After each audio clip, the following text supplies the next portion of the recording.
大家好，我係 James，今日又嚟到我哋嘅 IT 熱知識。咁今期我哋講啲咩？我哋今日講採購申請。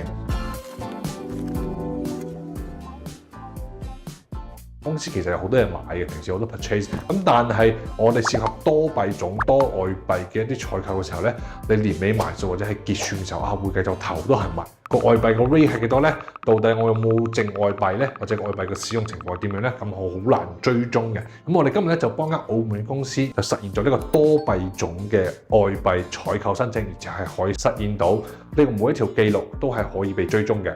咁我哋睇一睇畫面喎，你睇見到呢個就係我哋呢個申請畫面嚟嘅。首先每一筆款項都有佢所對應嘅會計嘅類別啦，咁呢度全部都有啦，亦都可以根據自己公司嘅要求去做新增嘅。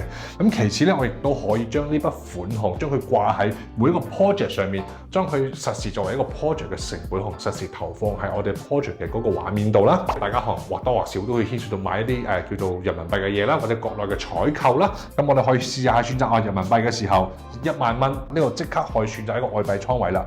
點落去揀一揀，我哋會出現我哋嘅呢個匯率啦，咁同埋我哋目前戶口所剩嘅外幣係幾多嘅，咁呢個都係一目了然。甚至乎我哋呢度咧會即刻幫你換算，按照你哋地區嘅嗰個結算金額，我哋可以即刻幫你做運算出一個實時金額出嚟嘅。咁呢一度就係我哋呢個採購嘅畫面咧，係十分之方便。咁我哋可以睇一睇我哋成個外幣倉去點樣去做設計嘅。首先就係我哋嘅外幣係去支援各種外幣都可以做，各種嘅匯率我哋都可以做到實時更新，按照你嘅銀行要求去做嘅。咁或者我哋亦都可以係使用買入外幣式嘅做法。我哋可以見到我已經買入咗幾多外幣啦，我哋有幾多個匯率啦，依家剩餘外幣係幾多，我哋都係一目了然嘅。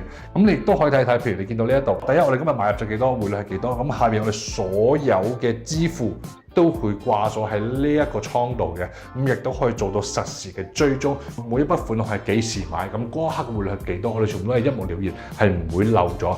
咁樣我哋喺未來做結算嘅時候，可以更加方便咁去做統計，同埋減少咗好多財務上嘅漏洞。咁如果你對我哋呢一套系統都有興趣，歡迎大家聯絡 WhatsApp 我哋啦。我係 James。2025企業系統以舊換新優惠又嚟啦！如果想換咗依家呢套唔啱用嘅系統嘅話，快啲預約我哋諮詢同埋獲取免費 demo 啦！